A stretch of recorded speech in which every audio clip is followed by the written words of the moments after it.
Hello, everyone. Welcome to this session where we will discuss trans and non-binary inclusion at workplace with three eminent speakers, Nishtha, Nishant, Ketty Avashia, and Dhruv Dhody. I will quickly start with my introduction, and then I will pass it over to the speaker to introduce themselves. I'm Divya Singh, and I'm an ally. My pronouns are she and her. I'm Vice President Marketing at MSCI and a leader in MSCI Pride ERG. MSCI is a financial services company with a global footprint, and diversity, equity, and inclusion are the cornerstone of our culture. As an organization, we believe that all individuals should be respected for who they are and should be able to bring their authentic selves to work. And to achieve that, we have more than 18 chapter leaders globally who are spearheading the DEI initiatives to create a highly inclusive culture for the employees. Specifically talking about India, we have done various engaging sessions for our employees to create awareness and sensitization. And in fact, Nishtha, if you remember, you were guest speaker in one of our event last year. So yeah, we are very happy about where we are. However, we know it's a continuous effort, and we will continue our journey to champion DEI in the workspace. Today, I'm very excited to be on this panel with these speakers, and I'm sure our audience will experience a very insightful discussion.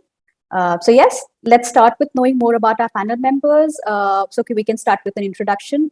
Maybe Nishtha, we can start with you. Sure. Thank you so much, Divya, for introducing and reminding me of my presence at MSCI. Namaskar, my name is Nishant. My pronouns are she or hers. I work as an assistant manager for the lab training, learning and development department at Lilac Insights, a genetic diagnostic center. I'm an equal right activist, and I'm also a scientific research scholar.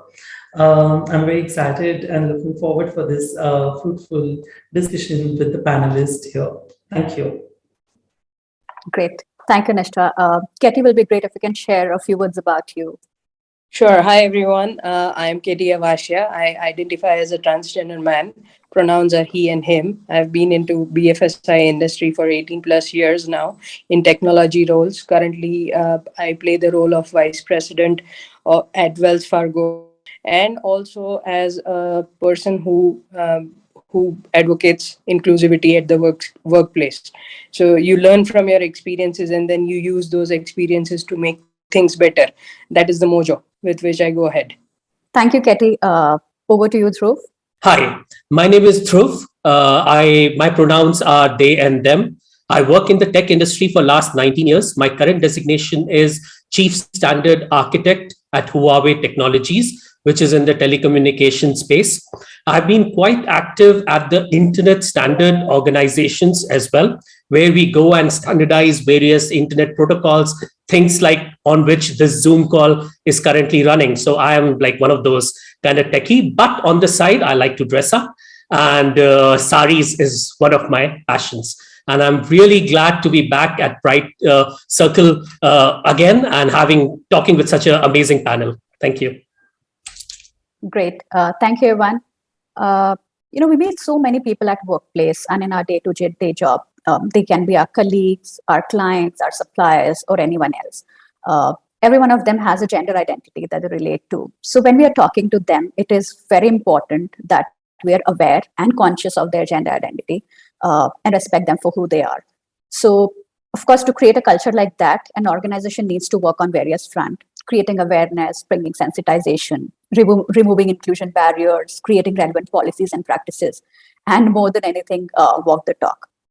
So today, our experts will touch upon these areas, first by sharing their personal experiences, their journey, and the challenges they faced.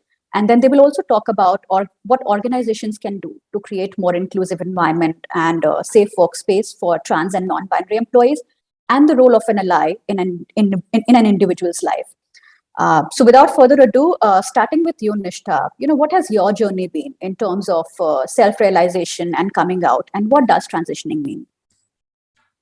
Thank you. So self-realization was very important for me to discover myself and be who I truly wanted to be. I quite often mention about this fact that earlier I often felt as if there was a stone in my shoe, and it kept pricking me and making me feel uncomfortable about my very own self. The moment I realized that there was someone, hidden within me and has to free themselves, I started feeling comfortable and much better about my very own existence. I remember the time when I came out of the closet, I started feeling that there is going to be a lot of challenge, there is going to be a lot of difficulty, but I'm never going to give up. I am going to fight my battles and I am going to stand for myself and the people of my community. While I did so on professional front, there was a lot of brunt that I had to face. People were not willing to accept my newer form of gender expression. People were not willing to accept me as an individual, as their colleague, as their fellow researcher, and it was quite a challenge for me to survive in such an environment. However, I kept moving forward without worrying who's saying what and how things would be. People were rejecting me, people denied job opportunities. Rejection and discrimination was just as though they were my shadows, and they kept following me everywhere that I visited. But I decided to stay very much, resilient and fight my battles without giving up or without losing hopes. So it took time for me to reach where I am, and it was definitely a tough journey. But knowing that, my acceptance towards my own identity is something that is going to facilitate and help people understand that this is who I am and this is how I am supposed to be respected, like, made things much easier for me and helped me evolve into a better human being with a lot of love, kindness, humility, and a humbleness, which people started liking, and they felt that this person is approachable and we must understand or take little efforts to be compassionate and considerate towards this person. So things were, getting sorted, of course, with a lot of difficulties, which were, something I do not want to recall at this point in time. But definitely, those helped me, push the roadblocks behind and just keep on climbing this ladder of success. So that's a little about my journey. Great. Thank you, Nishtha. Ketty, will be great if you can share your personal journey too.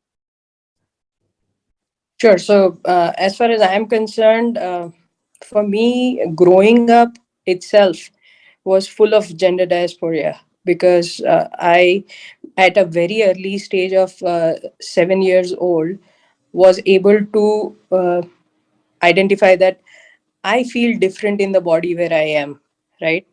But at the same point in time, I had no words, no understanding of what is that difference or how do I explain anybody that I feel different. So initially, when I probably tried my baby talk with my parents, I saw certain subtle hints of non-acceptance and getting a little angry or a little protective towards me, and that gave me a hint that it's not worth talking until and unless I understand myself completely. So cut to came into adolescence. I was constantly struggling inside, focused only on my academics and things like that, so that it was not becoming a stressful thing for me to think about what is different, right? So I also kind of let it sleep inside me. And then when I joined into the mainstream, which is our professional work related area, that is when once again I started facing that the difference that I see or I feel in me is something that others can observe too. And that is when I had to kind of socially fit in with the expectations of how a lady should dress, or how a professional environment should be conducted and things like that. So my gender expression wanted me to be dressed in as of today, we have the word unisexual clothes, right? Back in those days, we did not have those kind of words also. So I would try and fit in myself in things where I was both comfortable and still confirming, you know. So those were the years. Lot of internal and mental struggle, I would say, during that period of time, professionally as well as personally. But I got lucky when I got opportunities outside of India, because then I started thinking that I'm too far from the family, I'm too far from the people I know and love to hurt them. So let me explore myself. And that is when my gender expression improved, my understanding of myself improved by the time Google was in place. So a lot of research was happening in order to understand what are the different words, what are the different expressions, how do you call yourself, how do you there are surgeries now present. All of those things were after Google came into the picture. So did a lot of research, focused on becoming financially independent, because you don't get a very warm and fuzzy when you are trying to be financially not dependent, but still asking for your own identity, right?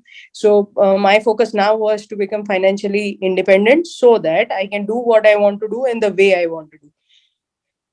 Cut to once again today, after I came back to India again, I strongly stand to represent myself.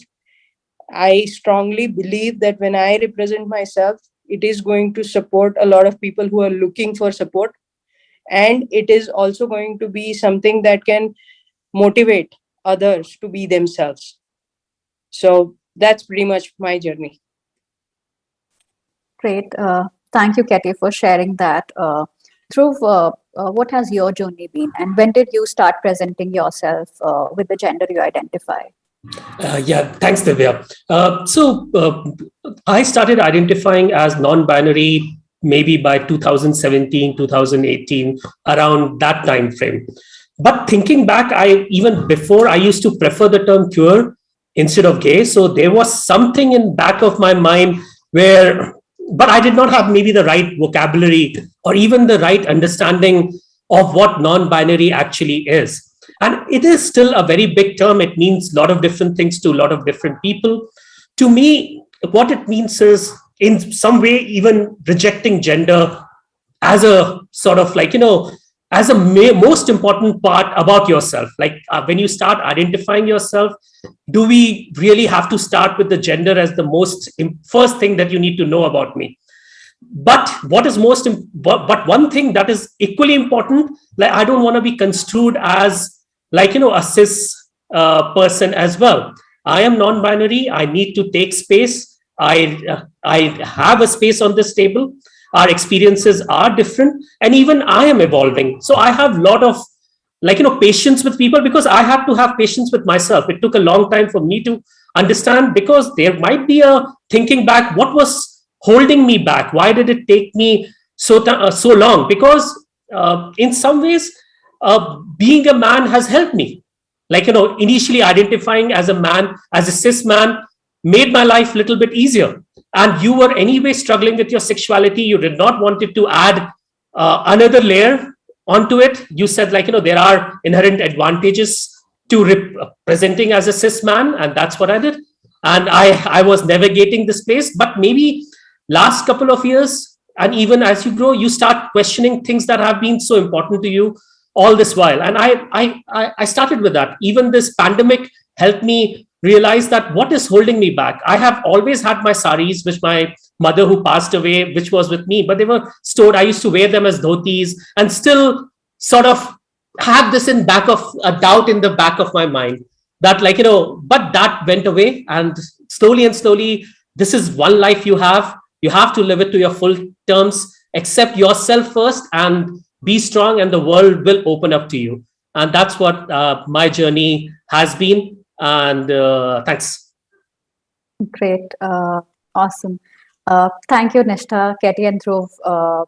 It was very encouraging to hear your story. As we know, the journey of realizing and accepting who we are and coming out is not easy. It is a very brave thing to do, and of course, the world is not always ready to, to accept that. In fact, recently we experienced, something like that, where one of our colleague at MSCI came out in front of the whole organization in an open mic event, and he also gave this example, Dhruv, of the pandemic time is when he actually started thinking about, thinking more about it. He was struggling for last 15 years, and he was not very sure what's happening, because he was trying to fit in the social norms, and then he finally accepted it, and came out to his mother first, and then to his close people. Thankfully, everyone around him kind of accepted him. He came out to a couple of people in the organization, and then this was the event when he came out in front of the entire organization. So yes, it was really good to see him so brave, so confident, talking about his life. And as I said, it's a brave thing to do. So thank you again for sharing your story. Moving to our next question, a lot of time people avoid talking about sexual orientation and gender identity, as they're not aware of the correct expressions and the right terminologies, and they're afraid that I might say something wrong unintentionally. So Nishtha and Ketty, I would request you to explain to the audience what some of these terminologies like gender dysphoria and misgendering mean. Maybe Ketty, we can start with you. Sure. So misgendering is pretty easy to explain. If I have identity that I represent, and people, because of the social makeup, cannot adapt to that in terms of how I dress, in terms of how they have to call me, basically pronouns, or giving me mixed pronouns, or things like that, mixed address, using my name again and again because they want to avoid using the pronouns, things like that. These are subtle ways of misgendering somebody. And as far as dysphoria is concerned, is it's more for the person himself, herself, their self. Reason being, they are not comfortable with the way they are being represented, consciously or subconsciously, by themselves or by others. So my life predominantly was full of dysphoria, because born as a girl, initially identified as lesbian, then realized that my expression is different, what I feel better with in my body, with my body, and then finally realizing that I am a transgender man. So this entire transition involved a lot of me understanding myself, me explaining myself to others, and then finally coming on a stage where a few of others and I can stand up to the fact that, okay, understood, this is how it is defined, this is how it is to be addressed. So that is the process also, probably. I hope I explained. Yeah, absolutely. Thank you, Ketty. Nishtha, would you like to add anything to it? Sure. Thank you. Thank you so much for sharing, Ketty. That was really quite insightful. However, just trying to simplify it. So I identify myself with a particular gender, and how I want to be referred or how I want to be addressed is not the way how people are doing it, is misgendering. So I am a transgender woman, and yet people address me as a man, is misgendering, which will not be acceptable by any trans or non-binary person, and it hurts. So it's better that we refrain from misgendering someone, because it is not the way they want to be addressed. As far as gender dysphoria is concerned, I really want to stress upon the fact that it refers to discomfort in a particular body. However, WHO has now replaced gender dysphoria with gender incongruence, which indicates that there is an incongruence or mismatch or a non-alignment of one's gender identity, which is there in their head, with their biological sex, that is, that they are born with. So there are a lot of things happening. There is a lot of progress happening. However, how we keep ourselves updated and well informed about these basic terminologies, which may create a major difference for the members of the queer community, is something that we can take little efforts to work upon. Thank you. Absolutely. Thank you, Nishtha. And I think what you said is, very relevant, even if there is like a little effort involved. But yeah, we should be doing it, because I think that is the first step to be inclusive, to understand what it is, and to make sure that, we are not being offensive. So thank you so much, both of you, for sharing that information. It will definitely, help our audience to understand those terms better. Moving to you, Dhruv, what are the challenges you have faced as a non-binary person, and what would be your message to someone who is just, coming out as a non-binary and trying to navigate their workspace? Yeah, thank you, Divya. So the challenges part, I would think that our challenges are not per se unique. It's almost the same way. And when an organization start looking at, being inclusive, just being inclusive in all possible way, of course, the non-binary people would fit in right in there. In fact, with non-binary, what we want is, in fact,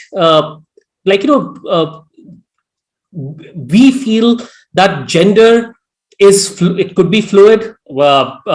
I could be who I want to be, and sometimes gender is not the most important thing in life in any ways. So at workplace where gender is not the most important thing, especially at your capabilities, at this, it shouldn't even matter.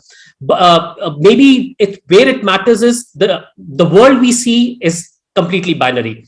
Outside, there are choices placed in front of us, from bathrooms, from sports teams, from clicking a form, and every time there are two options and you have to go and this. So as and when, at workplace, if things can be open, where gender is not important, why are even being asked? Or if it is being asked, why is it being limited only in terms of binary? So our message is very simple: reject the binary. The world is not binary. We code in binary, but we are not binary. Yeah, absolutely. Thank you, Joe. I rightly said the code is binary, and we are human beings, so so we need more flexibility there. Thank you so much for sharing your challenges and experience. It will surely help people, to understand this better, and to get some guidance to how to navigate the workspace, and moreover for the organization itself to create a culture. And I think this reemphasizes the fact that we should be unapologetically us, and the world should be, kind of ready enough to accept it. I mean, that is how it should be. So absolutely, I think it's a great segue to the next question. Gender at the workplace is codified. There's dress code, restroom, posh policy, etc. So how can employees be more supportive of their trans and non-binary employees, and what policy tweaks it may need? I would love to hear the thoughts of all of you on that, but maybe Nishtha, we can start with you. Thank you. Thank you for asking this, Divya. So my take on this is, instead of codifying, let us work on becoming, or rather having, inclusive ones. So it could be having all-inclusive restrooms instead of having the gender binary, or saying that PWD and gender-neutral restrooms. Let us have one all-inclusive restroom, which would make space for every human being who would want to utilize the infrastructure. Policies, have all-inclusive policies. Why does it have to be gender-neutral? I mean, there are people from the non-binary spectrum also, which very much work in our workplaces. They also need to feel involved or included, in these policies. Medical support. So there is maternity or paternity leave. Why cannot there be an inclusion of giving some space for individuals who would want to go through gender affirmative surgical interventions? It's not just the interventions or the medical interventions that they would want to go. There could be also psychiatric counseling, where they would need support, they would need leaves, or they would want support in their laser treatment, or even consulting a physician, and taking their opinion in terms of their gender transitioning. A lot of us may not even find themselves, in a position to undergo these transitioning processes. However, the least we could do is offer them counseling at workplace that could also create a difference in a person's life. Apart from this, I feel it is also very important to have posh policies inclusive. However, they have been often specifically mentioned for women employees, but queer employees at workplace have always been subject to mockery, bullying, harassment, and whatnot. We have always ignored this fact that people are going through a lot in their personal lives, but also on the professional front, they have to undergo unwanted experiences. Protection is required for queer persons within the workspace as well as outside the workspace. So if we could work upon having posh policies, also all inclusive, it would really make a difference for a queer person to actually ensure that they are in a safe environment. While a lot of us talk about our dresses, people who do not belong to the community often see us as flamboyant or often may find that we are exposing and so on. However, codifying our dresses would really make us, feel that we are in a dilemma that which side of the spectrum should we incline towards. However, having it as a formal code or rather formal appearance would really make a person feel being presentable at their workplace if that is what is required. But where people have been carrying themselves however they are and they feel the best version of themselves to be more productive, more efficient, and that's what the organizations require. So why not just have a conversation around it and see how we can make a person from the queer community feel more welcomed, more inclusive, and more involved in the routine activities. So that's my take on this particular aspect. Thank you. Absolutely. Thank you so much, Nishtha, for sharing that. I think also, very specific to that posh policy that you said. It's, usually when we hear about that, it's always the first thing is like, okay, it is for women, so we have to call it out very specifically that it is all inclusive. And then I think maybe we can make some more effort and say that it is also, specifically for the community too, so that people know it is all inclusive. So even if there is some effort, I think we should definitely be more conscious of things like that. And especially in the organization, because people spend most of their time here, right? At least 1/3 of their day here. So absolutely, I think it makes a lot difference. So thank you so much for that. Ketty, what are your thoughts? So I resonate completely with what Nishtha said. Over and above, I want to highlight the fact that the companies that we guys are currently working for, like the BFSI industry as a whole, that's the area that I know. They have been quite proactive in making these changes. Right now, I see a separate challenge in this area, and that is while the policies are in place, while the infrastructure is in place, while the learning and development has put in these kind of points into the induction programs as well as the training programs, the yearly posh trainings that you have to do, which are mandatory. The identification took a humongous amount of time for people like us to come out and stand at work. And that is still a challenge for a lot of people who are not out, right? So for me, the way I see is that more and more awareness and self-identification should happen for the companies to see that the policies that are in place are being utilized. So these policies are there, but a gay person chooses to use it as a cisgender man. A lesbian would choose to use it as a cisgender female. A transgender person, on the other hand, will be questioning that should I add my partner? Am I ready? That is also a question that happens to comes across me very often nowadays. So adoption is something that should become a focus. Absolutely. So yeah, Ketty, as you said, definitely putting policies in place and things are the basic standards that the organization can do to start with, but there is definitely a lot more, specifically in the self-identification area, as you rightly mentioned. So thank you so much for sharing that. Dhruv, would you like to add something? Yeah, thank you, Nishtha and Ketty. You guys have been give excellent points already. Let me add a few more. In my case, where I see is like even when the companies have excellent policies, sometimes those policies don't filter out in every corner. What I mean by that is, yes, the policies have been talked about at the higher level, the CEOs and the CTOs and the high manager, but your support staff and this person who's cleaning the bathrooms, the drivers, are they being a part of the value chain as an organization?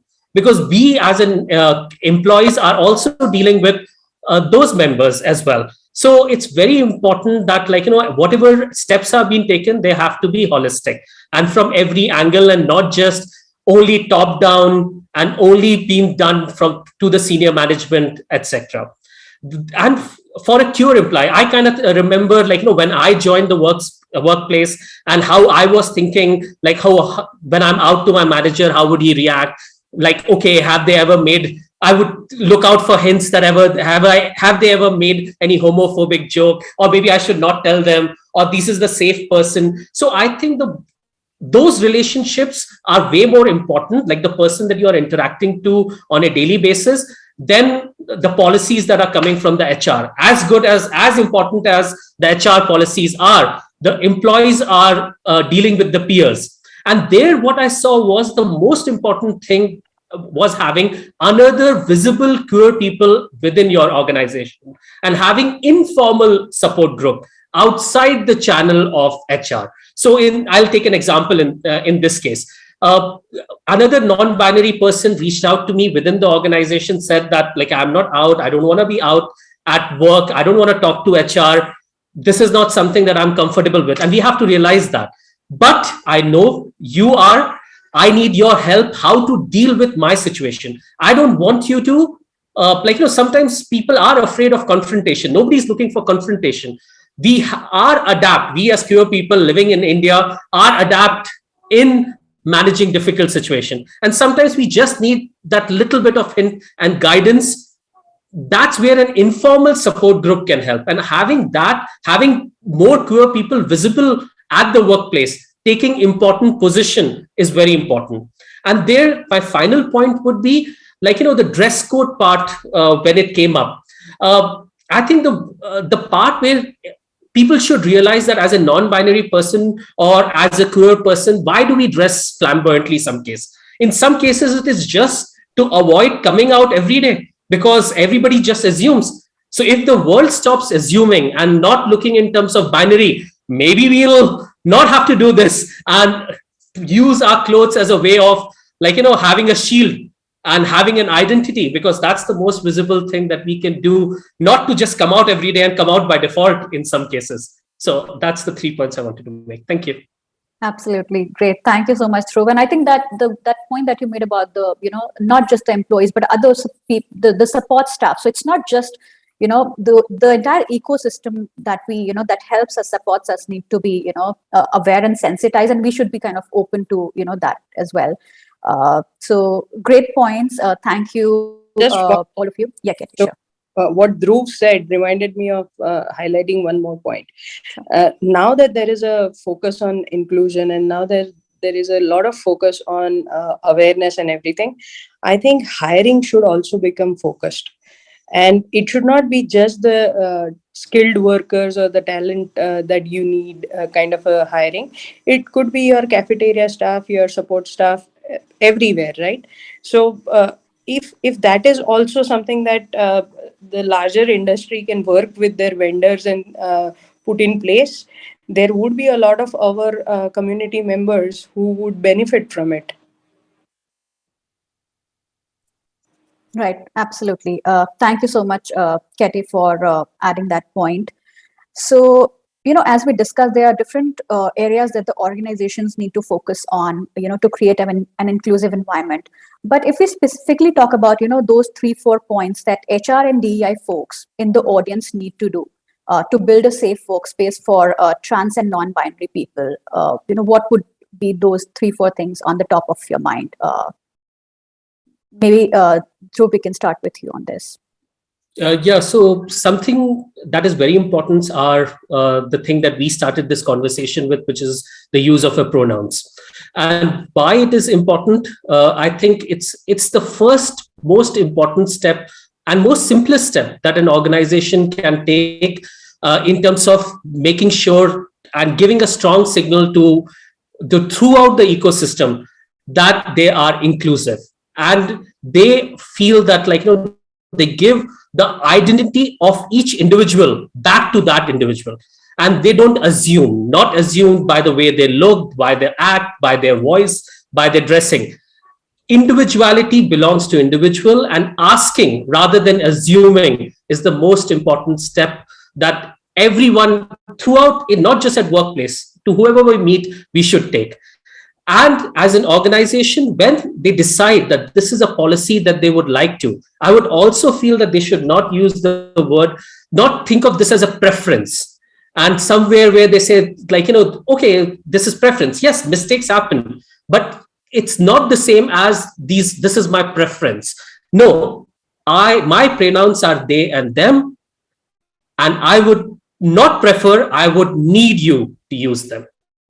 So once you ask, you must follow through, and not just make this as a preference and okay, yeah, we are doing this new hip thing because everybody else is doing, but the actual thing is not there. So no small step here. This is a very important and very simple step that I feel every organization can take, and it sends a very strong signal throughout, not just for non-binary and trans people, but even for cis people. All the DII activities when we talk are actually things that are going to help all the heterosexual employees as well. Like, they also suffer from the same issue of assuming what a man should behave like, what a woman should behave like, even when they are not non-binary and trans. They can just be a tomboy, but they also go through the same issues. So when we work on it, it's for all your employees, not if you feel like, oh, this is the 10% or 5% workforce for which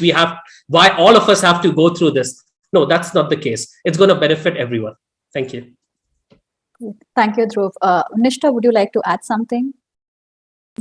Sure. So since you have asked for 3 and 4, I have just got them listed in points. Number 1 is get a gender sensitization workshop done. It will enable people who are already working as your employees to understand that we are taking a path towards an all-inclusive approach, and we are going to have more members from the community on board. While I mentioned that, hire more people from the community, which will really help a lot of people from the community also get the confidence that we are there for each other, which in turn can contribute in creating queer employee resource groups where people can communicate and share their concerns and find solutions, etc. Number 3 is participate in queer related events, be it a Pride March, be it the Pride Month activities, which most of the corporates participate, but there is more beyond that, which really needs contribution from corporates. And I believe those CSR activities can also be taken up by corporates. And the last thing is ask if you don't know, and that is something very important to consider, because a lot of us assume instead of asking the members of the community, and that hurts. So if we can work a little upon that as well, things would be really good. Thank you. Great. Thank you, Nishtha. Ketty, would you like to add? Yeah, my 2 cents would be one, the participation into the queer events like Pride March and things like that. My point of view over there is every firm needs to create a branding around this, that they are inclusive. And to create branding, you have to be seen. So for that, if you can invest and work towards your branding, that would be great. Second important thing is around the fact that a lot of awareness sessions and everything is going on in our companies, but at the same point in time, there is a lot of unconscious bias also. And as far as unconscious bias is concerned, only a person can work on their own to challenge their own biases, to identify their own biases, and to work upon them. So I would invite everybody to check with their own self to see if they have completely accepted all flavors of human being, or do they feel anything which is going to play against the other person. Great. Thank you so much, everyone, for sharing your points. I think absolutely, at least as a first step, we should start using pronouns so that we're not making any assumptions about anyone's gender or calling them by wrong gender expression. That's a very important step, and definitely, other points that you shared are some great takeaways for for organizations or allies like us to to kind of work upon. In fact, as an organization, MSCI has taken steps to encourage employees to start using their pronouns in their mails and stuff, and this is, I think, and more organizations are doing that. So I think this is slowly becoming a new normal that will at least make people more aware and conscious of others. I would definitely have loved to talk to you guys more, but I know we are time bound. So this brings us to the end of this session. Thank you so much for your time, for sharing your experience. You've been an amazing panel. You have enriched us with the knowledge and experience, and thank you for sharing everything that you do. It is very inspiring. As I said, we have great takeaways to work as an individual, as allies, as organizations, and definitely, I think this is a great start. Thanks to all of our audience for attending this. I hope you found the session insightful and have got some takeaways. I surely have. So thank you so much, everyone, once again, and take care. Thank you. Thank you. Thank you.